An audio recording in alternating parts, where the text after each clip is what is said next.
বিএনপিতে কত ব্যর্থ দল তার বড় প্রমাণ বিভিন্ন কমিটি তারা ভেঙে দিচ্ছে। এতে শুধু ব্যর্থতার প্রমাণ নয়,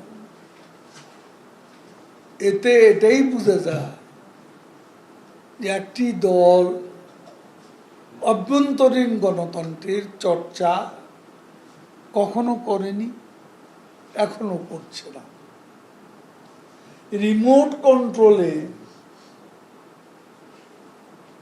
মাঠে যারা ছিল তাদের ব্যর্থতার পরিমাপ করা হচ্ছে, পদায়ন করা হচ্ছে।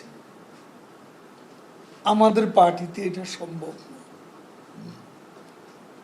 আমাদের পার্টিতে 43 বছরের সভাপতি শেখ হাসিনা, তিনি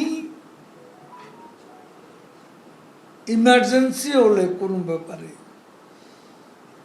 শূন্য পদ পূর্ণ করতে পারে, এ দায়িত্ব তার কাছে আছে। কিন্তু কাউকে পদায়ন করার দৃষ্টান্ত আমাদের পার্টিতে নেই। কাউন্সিল ছাড়া দলীয় কাঠামোতে পরিবর্তনের কোনো সুযোগ নেই। এখন জন্ম সনদ দিয়ে খোলো বিকাশ স্টুডেন্ট অ্যাকাউন্ট। নিজের বিকাশ নিজে কর। এখানে যদি ব্যর্থতা বলতে হয় তাহলে বিএনপি ভারপ্রাপ্ত সভাপতি এখানে ব্যর্থ। তার সৎসাহস নেই রাজপথে এসে আন্দোলন করা। রাজপথে এসে আন্দোলন করলে তখন বোঝা যেত কারা ব্যর্থ, কারা সফল।